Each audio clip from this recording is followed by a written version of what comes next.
So in the previous video, we went through the pipeline of how to actually build such a network. And by thresholding the network, the last part of the last video, we actually find our network that we now can use to do some network topological analyses, also called just short network analyses. And now I want to speak a little bit about network measures, and network measures always relate to nodes and links, and they describe how those features are embedded in the network, right? And those measures can be characterized on a local basis, so with respect to a specific brain region, or also on a global basis. So for example, how efficient the entire network would be. And broadly, we can classify those measures into 4 different categories. So measures of functional segregation, measures of functional integration, centrality, and resilience. And before we start now in looking at those different categories, I want to highlight one of my favorite papers of Bernadette van Wyk, who's talking about comparing brain networks of different size and connectivity density using graph theory. You should definitely read it. And the main headline of this paper or take-home message is, do not do this. Okay. All right. Now we speak about measures of segregation, and functional segregation in the brain is the ability for specialized processing of densely interconnected groups of brain regions. And this quantifies the presence of such groups or clusters or modules within the network. And here it suggests an organization of brain regions indicative of those segregated neural processing. So if you look at the simple example here, we all know that the motor cortex is doing something different than the visual cortex. So the neurons within each of those brain areas would be highly connected among each other, so fulfilling the same function. And there would still probably be some communication between those two areas, the visual cortex and the motor cortex. Otherwise, we couldn't throw or catch a ball. But in the end, each of those systems is performing their own function, and that's why we call this in a network way, it's a segregated system.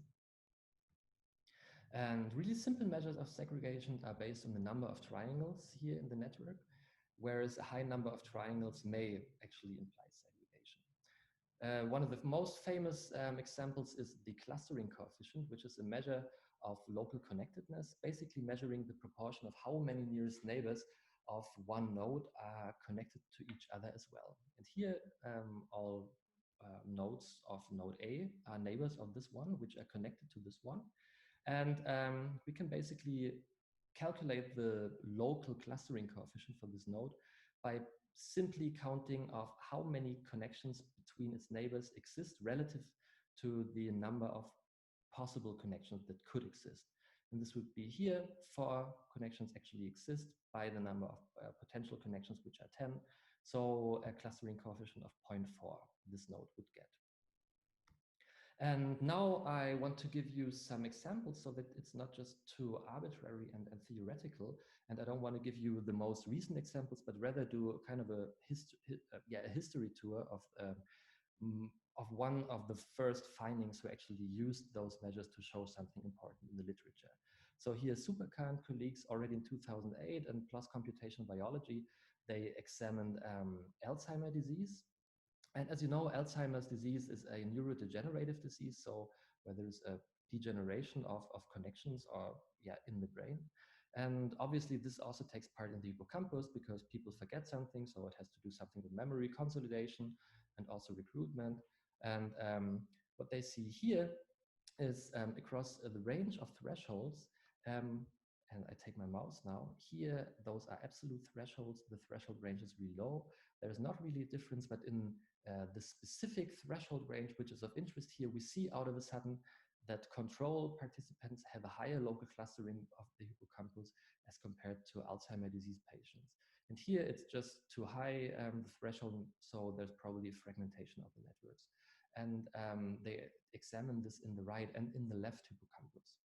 And a good opportunity is to, here in this case, take a reference structure where you wouldn't expect this to happen, and they took the precentral gyrus, and we don't see those group differences with respect to the local clustering of those specific regions. But there are also more sophisticated measures of segregation, which do not only describe the presence of those densely interconnected group of regions, but also find the exact size and composition of these individual groups. This would mean we are examining the modular structure, also community structure. And this works by subdividing the network into groups of nodes with a maximally possible number of within groups links and a minimally possible number of between group links. We typically do this by using optimization algorithms, then computing this exactly because it is difficult. So we use algorithms which have a stochastic nature. And we can then in the end reorder the matrix, which you see here at the top, to be ordered in a way that it actually shows us the modular structure that is incorporated in this network. And this is nothing else than in the first video, I showed you this example of the airport transportation clusters. By applying this modular structure, or by determining the community structure within this network, we immediately see that there are those different communities, and we did this by subdividing the network into communities with a maximally number of within group links and a minimally number of between group links. And by the way, the importance here of those airports, which are shown by the diameter of those little circles, is simply the degree of the nodes. So how many connections are actually available here. In the brain, it may look like something like this. So here's a 3D model of the brain, fully connected. We obviously apply some sparsity to make it less dense. And then we can apply those clustering algorithms to actually see whether there are communities in the brain. And as you see here in this little example, there is something that is called a resolution parameter. So if you have a really low resolution, you'll just determine one module. But if you go lower and lower and lower, you can even go up to the resolution of the nodes, which is not that meaningful if we speak about communities, but you'll have to examine or set the threshold in kind of a threshold range that is biologically plausible. And here also with the thresholding of the network, you would have to present your findings or the association to an independent variable with respect to the modular structure across different resolution parameters. So it could look something like this. Here, the color of the edges could, for example, mean that those nodes have the same communities. And this is a really nice example of a paper of Riemer and Horn in Frontiers in Human Neuroscience. And I show you this only for you to get a grasp that a graph must not be really simple, so just having one-dimensional information, but you can also add more information, for example, the gray matter volume, here surface area, cortical thickness, curvature, or the degree of the connectivity. And in this paper, they still treated this as a one-dimensional graph, so they just added this information to make it more apparent what is actually going on. But as an outlook, you can also use multiple inputs in those networks, which could in the end construct different layers. So here we speak about multiplex networks. And we could, for example, by using multiplex networks, build a network that is combined out of a functional layer based on fMRI and on a structural layer. And then we could make inferences of how information flows across those layers, or whether a specific layer, for example, the structural layer, determines information flow in the functional layer. It could also get more complex. You could also have multi-layer networks in MEG, and here it's usually done that you have the frequency bands of combining, for building such multiplex network where you have 5 layers, for example. So it can get really complex. And a nice paper came out 2018, Neuroimage by Mantke and colleagues, where they show how you should do the comparison of multi-layer brain networks between groups, and they introduce some really nice graph theoretic metrics and recommendations of actually interpreting them. So I can recommend this paper for you. By the way, a really nice software for generating those plot graphs is Circus.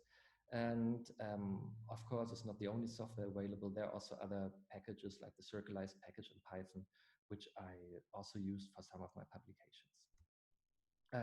To give you another example of segregation, we know that the older you get, the executive function gets better, right? And person or an individual that is only 8 years old is not as good with its executive functioning, for example, using a really demanding cognitive task like an n-back task, where you have to remember always what appeared like a couple of slides back on the screen.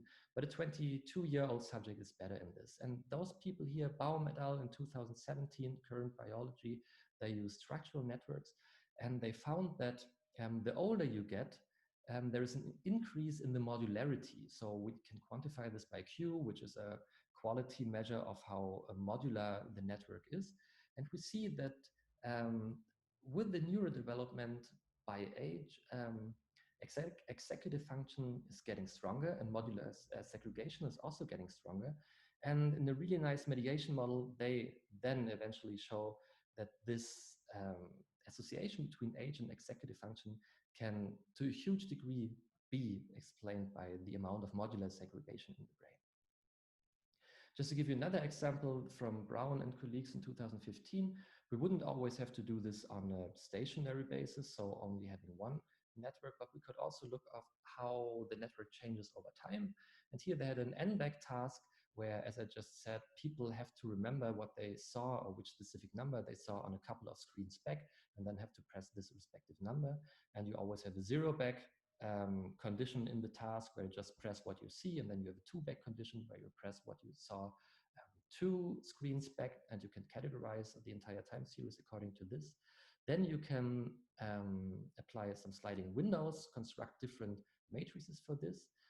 For each of those matrices, you can then apply this community detection algorithm, and then, this is the interesting thing, you can try to see how the modular organization changes throughout time and also changes depending on the task demand, so on the task condition.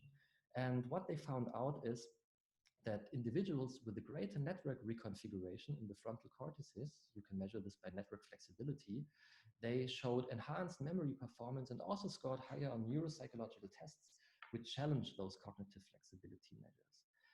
And this, in the end, suggests that dynamic network reconfiguration forms a fundamental neurophysiological mechanism for executive functioning.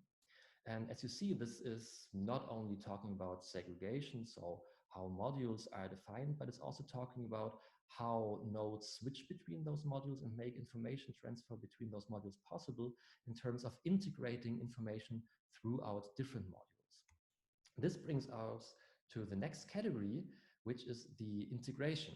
And functional integration in the brain is the ability to rapidly combine specialized information from distributed brain regions. And this concept basically characterizes the ease with that brain regions communicate.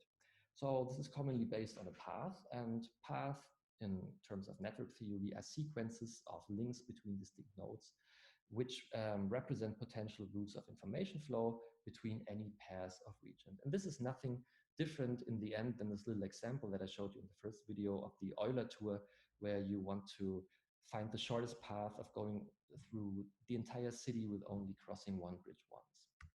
So you can here examine the shortest path between one region and another region, but you can also then do this for any pairs of the region, just build the average, and you can make inferences about using those measures about the global network efficiency.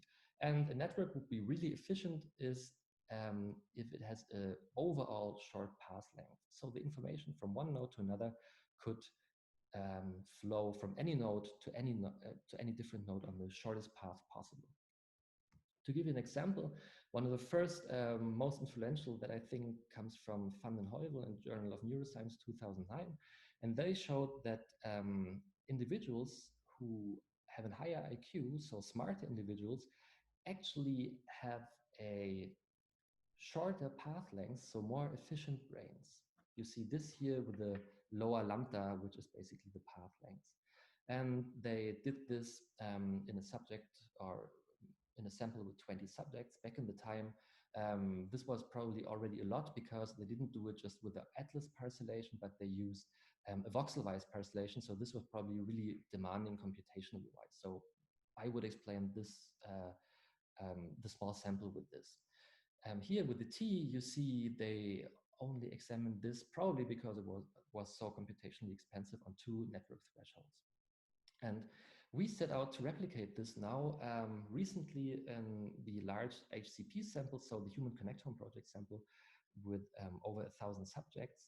So, and what we did for each subject was we constructed different networks ranging from voxel-wise networks where we had nodes of, I think, 10,000 to networks which had only 100 nodes to 200, 300. We also used different parcellations like the ALL atlas, credit, or the power parcellation with 264 nodes.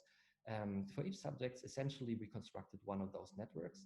We thresholded the network not only on 2 thresholds as van der Heuvel did, but here in increments of 1 from 10% to 50% possible, then computed 3 graph theoretic metrics, here the characteristic path length, the efficiency, and the global clustering coefficient, and then correlated this to intelligence scores, to all the subscores, but also to the total cognition composite score, which would be general intelligence.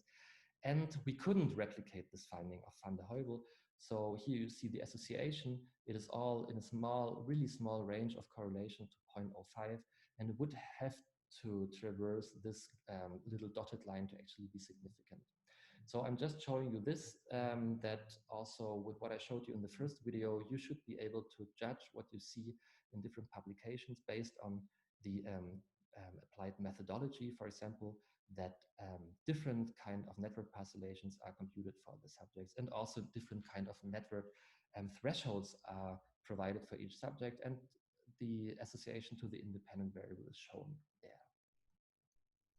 Okay, so what I didn't tell you before, there is something that is called small-worldness, which is the optimal balance of functional integration and segregation. And you probably know this from social network analysis or from your social network. In real life social networks, those can be characterized by a really high clustering. So different groups of people in the networks are organized in a cliquish manner, right? You have friends, or in your university, you hang out with the people that are in the same course. But there are always people in this course which know other people from a different course, maybe from a higher semester or so. That's why there's a relatively short distance to travel from one person to another person in another community. This is called the small-worldness. And as I said in my first video, a random network is characterized by a really low clustering, so nodes are not really connected to their neighboring nodes, but by a really short path length. So information can flow really easily or really efficiently from one end to the other end of the network.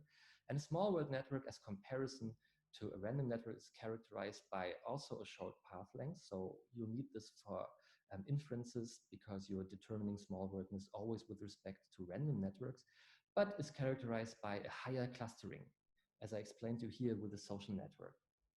And interestingly, research showed that the brain is also organized as such a small world network. And here in 2005, Salvador and colleagues reported the first demonstration of those small world properties in the brain and functional networks derived from fMRI data. And as you may take a grasp already right now, this is a really attractive model for the organization of brain anatomical and functional networks, because here a high global and local efficiency of parallel information processing facilitates the rapid adaptive reconfiguration of neural assemblies in support of changing cognitive states. So this also relates to the example of Brown and colleagues, where I showed you that network flexibility and the flexibility of nodes was associated to more efficient executive functioning. To give you an example for this, Liu and colleagues 2008, which appeared in Brain, they showed when comparing schizophrenia patient and healthy controls that they have, and here we see it again across a different thresholding of the networks, that there is a significant difference in the small worldness among those people, with schizophrenia patients showing less small worldness properties. Okay, so this brings us to our next category, which is the centrality of specific nodes in the brain system. And if we speak about centrality, we essentially speak about the importance of specific regions. And important brain regions, so-called hubs, often interact with many other regions and therefore facilitate functional integration among different brain regions, but maybe also among modules. And there are various measures that we can use to characterize those important brain regions. One simple measure would be the degree. We had this previously. This is nothing more than the number of edges which are connected to a specific node. Then there is also the possibility to use betweenness centrality to characterize the importance of a brain region. This basically tells you on how many shortest paths that exist in the network a specific node takes place. So of how many short paths actually have to traverse through this node. And then obviously you can also characterize important brain regions, whether they connect, as I just said, different modules. But to understand this a little bit better, we have to look at how the brain is actually organized in kind of a topological organization, because we know that it's not random. But let's speak about the random network first and its properties. So if we look at a random network, we see that the distribution of the linkage of nodes is rather Gaussian. So here in the middle, you see that most nodes are averagely linked. But the brain network is rather a scale-free network, which has a power law. And in such scale-free networks, most nodes are actually lowly linked, and only a really tiny amount of nodes is highly linked. So how does it look in the brain? We can simply take a relatively dense brain network, maybe fully connected, and threshold it by the degree. So throwing out edges or nodes which just have a low degree and maintaining only the nodes with the highest degree. And we see here at the right in E that there is just a couple of regions that actually have this high degree. So this seems to be kind of a backbone structure, at least here in the resting state, of a specific part of node, which seem to be really, really important for for providing the possibility of information transfer throughout the network. And let's look at those hubs just now purely from a network topological perspective. So one interesting thing is that 6% of all connections, so those are the connections here within this little group of hub regions, actually connect 90% of the brain. So this means if information from one brain region at the front of the brain wants to go to another brain region to the back of the brain, it would have to pass through this little core in the middle. So it has to use those 6% of those connections.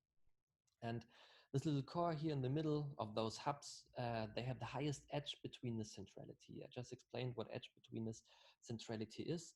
This tells you that a lot or nearly all of the shortest paths that exist in the entire brain network go through this little structure here in the middle. So they actually are essential that information can flow from one node to any other node on the shortest path possible. It has to traverse through this little core structure. Then, also interestingly enough, they have the highest functional connectivity, or among the highest functional connectivity, which is especially interesting in the light of their above average functional connectivity distance. So there are some hub regions, as you see there, in the front of the brain, but also in the back of the brain. And it obviously costs a lot of energy to maintain this high functional connectivity between those. And if you now just look at those basic properties, it seems that there must be something really important about those specific nodes, because they, due to their properties, allow that the actual network fulfills its function and that the information can flow in the supposed way, right? As I say, 6% of all connections connect here, 90% of the nodes. So it's immediately clear that if one node fails, then the entire topological structure of this network wouldn't um, wouldn't exist anymore. And another interesting thing is that those regions, those hubs, organize in a rich club. So what does it mean? Just if we take an example from the real world, rich people only hang out with rich people, so they do not know any poor people. And this is exactly taking part in the brain. So regions that are really rich on connections, and those are those hub regions, only tend or preferentially link to other regions that have around the same degree, right? Have the same amount of connections as they self have, and that's called a rich club. And one hypothesis is now that this rich lab may actually serve to link different functional modules in the brain through partial overlap with several resting state networks. So we cannot, if we try to locate those specific hubs that we just saw, this backbone structure to specific networks, they are not part of only one network, but they are part of the default mode network, partially of the executive control network, the visual network, the salience network, and the auditory network. And now it also makes sense. So these hub regions are basically highways that allow information transfer between those different modules and therefore integrate or make information integration throughout the entire um, module landscape of this network of the brain actually possible.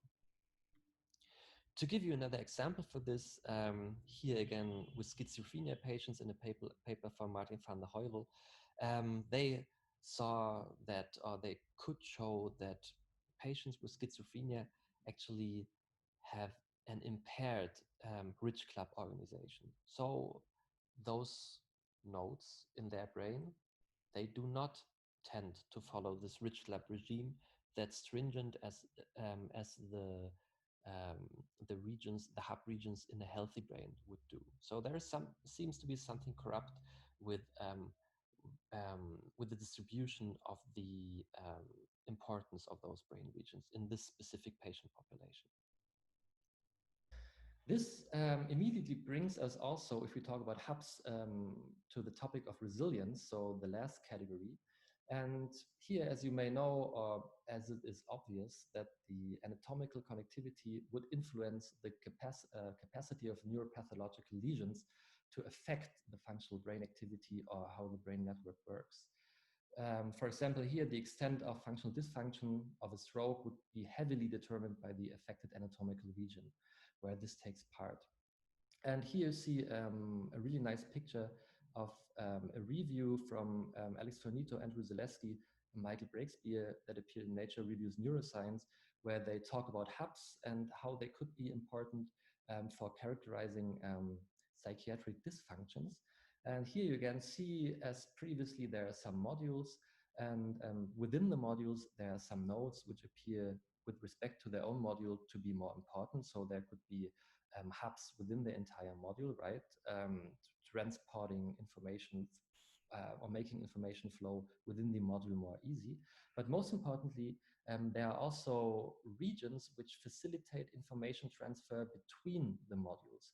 And those are called either connector hubs, but if they connect more modules, then they are bridge hubs. So they're bridging different communities to make information flow through the entire network possible. And if we speak about this, we have to look at the concept of degeneracy, which means the capacity of structurally distinct elements of a system to carry out the same function. And this describes the ability of distinct neuronal assemblies to make overlapping contributions to the same output, offering both functional adaptability and robustness to damage. Essentially, this means that if you have a highly connected networks and the nodes are all neighbors of each other, then if one node fails, the other nodes can easily take over the information or the function, the information distribution or the function of the respective node. So what do we know now about those hubs? Here, this really nice graphic, which is still from this review, we see, or we know that hubs are really central. And as I just explained to you, there are only a few of those hubs. The degeneracy of those hubs is really low, right? So there are not enough neighbors to actually take over the same function if such a node fails, if such a hub fails. And what does it mean for our network? So if we would remove then such a node from the network, or it gets targeted or it fails, for example, due to a stroke, then the expected impairment for the entire network would be really high, and there would be a poor prognosis that this network could actually fulfill the designated function. And we can plot this in the brain. So I didn't do it, but those people here with the review did it by plotting the intermodular connectivity or connection density of specific voxels. This is done here on a voxel-wise basis with warmer colors, so red indicating a lower module density. So those modules are taking part on, so those Voxels are taking part on more than one module actually. And interestingly, we come up again with this backbone structure that I showed you previously. And throughout all the literature, what you see when people are trying to characterize different psychiatric disorders, for example, the major psychosis, then those regions are the ones that are most likely affected or show some dysfunctions if you compare, or if they compare um, patients with healthy controls. I'm coming already now to the end. This is one of the slides I showed in the first video, where I tried to make the emphasis that the brain is really complex over multiple scales of space and time. And now, at the end of watching this video, it may make sense for you that it is not sufficient to only use univariate measures, so really low order statistics on single regions, but that it actually makes sense to use network analyses by means of multivariate measures that allow you to make inference about many regions, how they work together, and about the network topological structure and how they change, and or how the network topological structure changes, or how communities actually interact with each other. I can really recommend you now this book, which came out a couple of years ago. It's called Fundamentals of Brain Network Analyses, and it basically covers the topics that I presented you right now in this little video, but goes obviously, because this entire book, it's a really, really good one, in more detail. And yeah, go ahead and read this book, get it on your table. It will be fun for you. At least, last but not least, I want to recommend you some software for connectomic inference. So there are various toolboxes. Con toolbox, probably the most famous one. NBS, network-based statistics. Then there's GraphVar, the brain connectivity toolbox, connectome viewer, GLG, graph theory, GLM from the Mega Lab. There are right now more toolbox out there, for example, Gretna, Brath, and MNet, and others, which I didn't put on the slide because it's a little older. But I want to put the emphasis now on GraphVar because I'm one of the developers here, and just give you a little sneak preview of how you could do connectomic analysis with our software, which I'm going to show more in subsequent videos, where I give a little bit of a kind of a tutorial of different workflows by using our software. So what is GraphVar? It's a user-friendly toolbox with a graphical user interface for comprehensive graph theoretical analysis of and also dynamic brain connectivity, which includes network construction and characterization, statistical analysis, network topological measures. You can do network-based statistics, and the nicest part of our toolbox, at least in my opinion, is that we provide an interactive viewer that allows easy exploration of the results. In the newer version, so we have published 2 papers on this. The first appeared in 2015, and the second in 2018, where we added a machine learning core to GraphVar, which enables you to perform single subject prediction, which is now really important in the realm of precision psychiatry on graph theoretic and connectivity measures. Our toolbox until now already measures over 7,000 downloads and already more than 80 citations. So this is how the graphical user interface of GraphVar looks like. At first glance, it seems a little bit complicated, but essentially it is really easy because what you have here are different panels, and each of those panels subserves a different function. So we have different workflows that we provide you in various tutorials. And in one of the upcoming videos, I want to present this toolbox in a little bit more detail, and also then want to relate each of the panels to the theoretical foundations I've been talking about during the last videos. But what you would know right now, it is basically a 3-step procedure that you would want to need to get